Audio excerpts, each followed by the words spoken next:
Welcome back to the Arise interview, where we speak to the newsmakers as well as ordinary people doing extraordinary things around the world and featuring the voices at the heart of the stories. I'm Charles Aniagolu.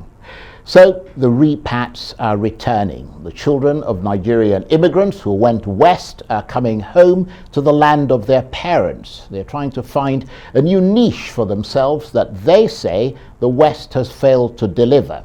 So these days, where young, educated Nigerians in the diaspora might previously have looked to build their futures in London, Paris, or New York, growing numbers are now looking to return home. But they also face problems in Nigeria with its dilapidated infrastructure, corruption and poverty, and not least a hint of resentment and sometimes even hostility. Well, in a moment, we'll speak to one returnee, Arise correspondent Itoro Bassey, who's written a book and produced a supporting documentary about her experience. But first, here's a short clip of that video documentary.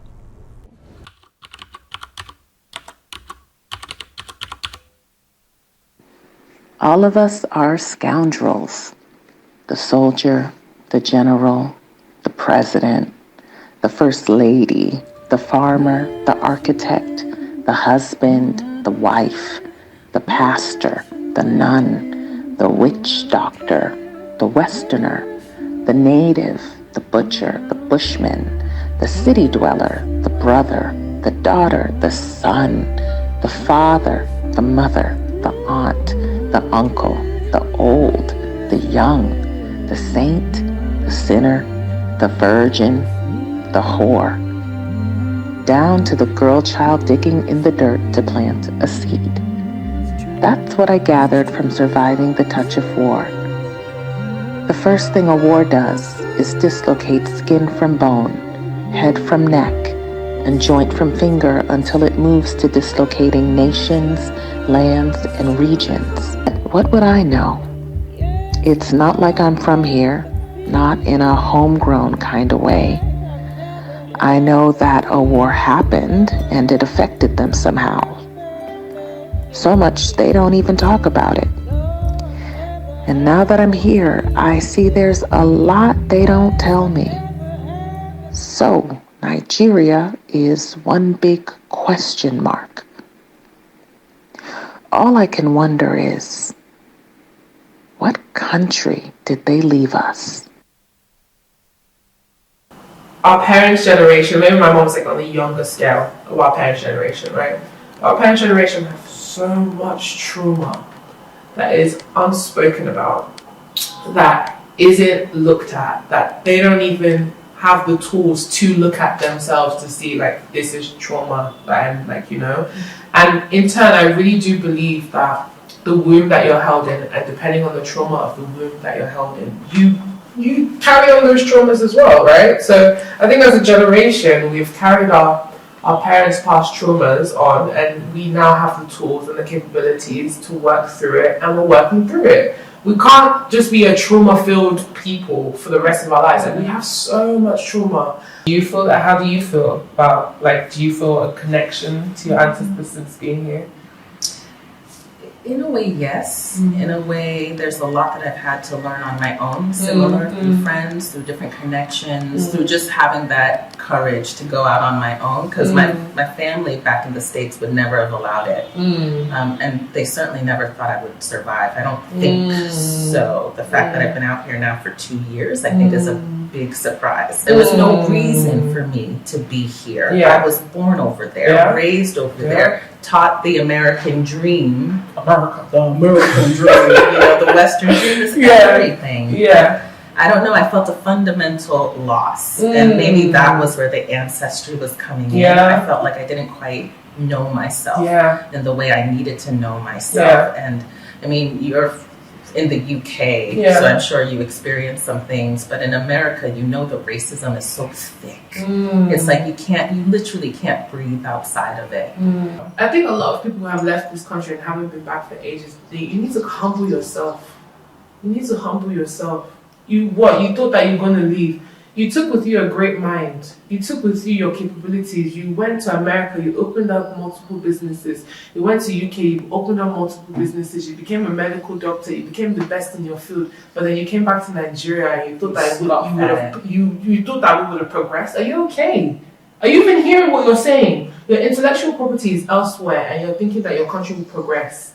Who's going to do that? Who's going to do the work? And that's a part of the reason why I feel like people like me and you, for me at least, I feel like, okay, I got all this education in the West, right? Okay, I need to do something with it. And my country just seems to, everyone is mad, right? So maybe I need to be a part of the people that are not mad. And maybe if more not mad people begin to come back home, the consensus would be, generally speaking, people are not mad. Imagine if they had stayed here. Like, my mom had a thriving business before she left Nigeria. My dad is a very smart man. Like, imagine all the people that left. They left relatively at a time when Nigeria was still good. It was still doing okay. It was easy to travel. It was easy to come back. Do you know what I mean? So imagine if they had stayed.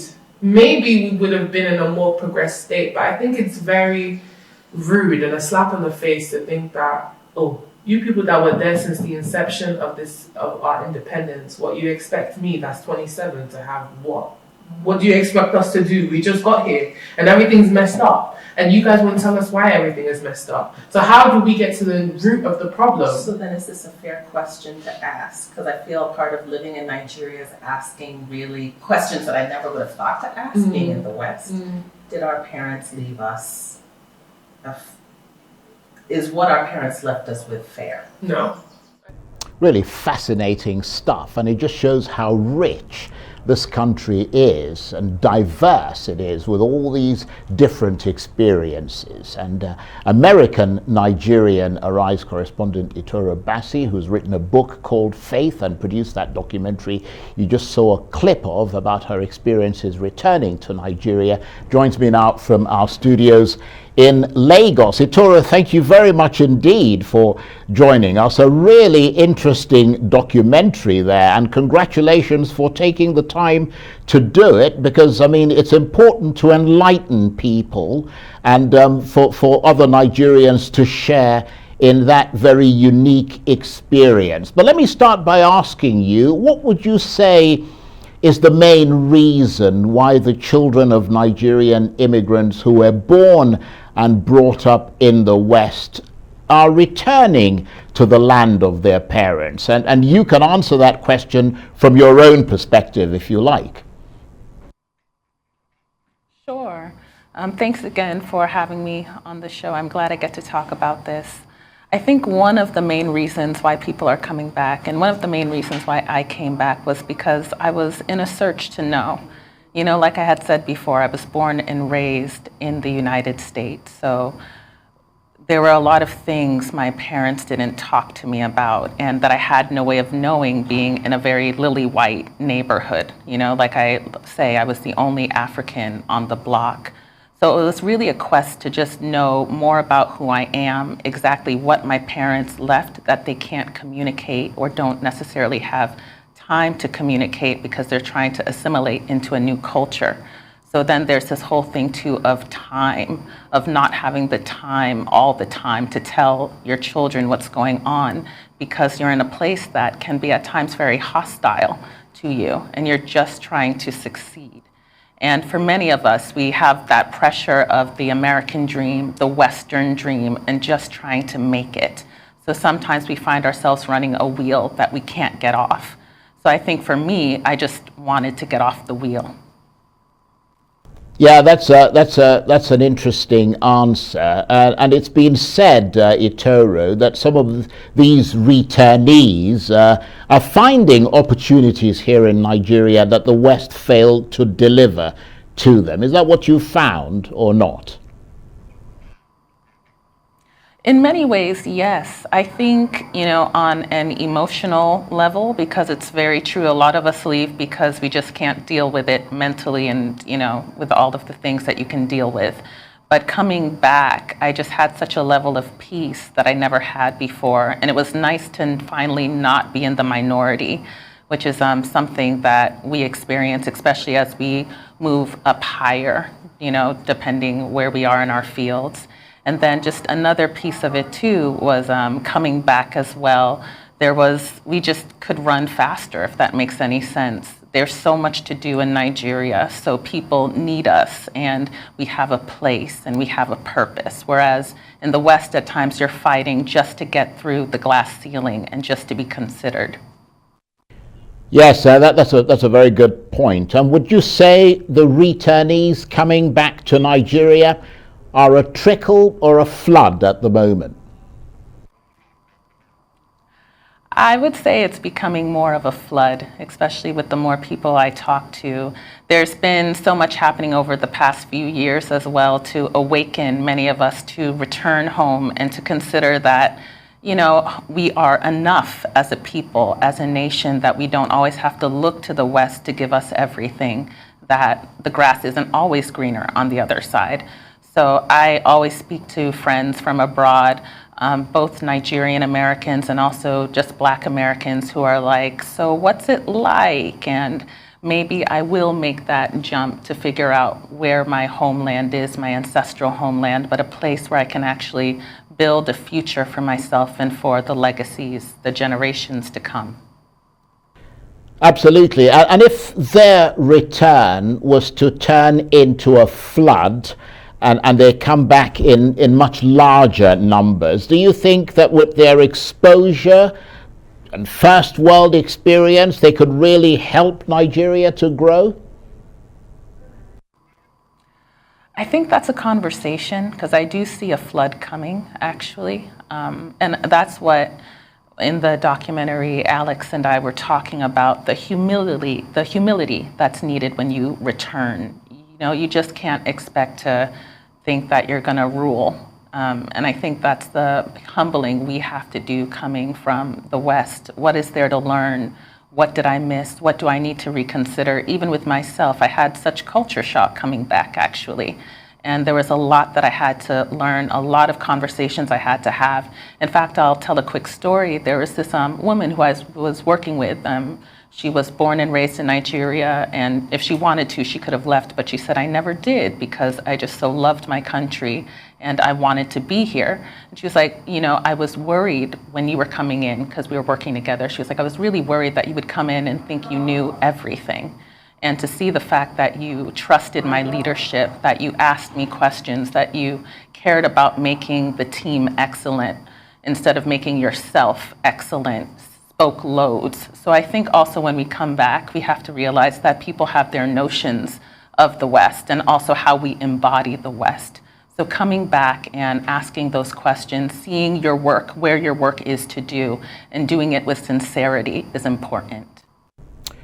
Yes, I'm rather inclined to agree with you. We've got less than a couple of minutes or so. Your book, Faith, is, I understand, due out officially in the first quarter of this year. I've had the chance to scan through some of it, the online version, absolutely engaging stuff. I mean, how can people secure a copy if they wanted to?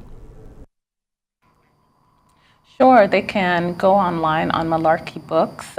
First, just to say that it's also being published in the US. It will be published in Nigeria, so that's also something to consider. But you can right now get it online, and it'll be shipped to you from the US at malarkeybooks.com. And what about that lovely documentary, the little snippet that we just saw? I mean, presumably it's going to be available online where people can watch it if they wish. Yes. Again, it's with my publisher, so it'll be on malarkeybooks.com. You can watch the entire documentary there. And I'll also be doing some social media campaigns around it, so you definitely can follow me on my Instagram, which is at Itoro Bassey _. Well, I'm already following you, and I'm very impressed by the work that you've done. I mean, a really good book, a very interesting, very enlightening documentary. And I want to thank you very much indeed. Itoro Bassey is, of course, an American Nigerian. She's also an Arise correspondent, and she was talking to me there from our studios in Lagos.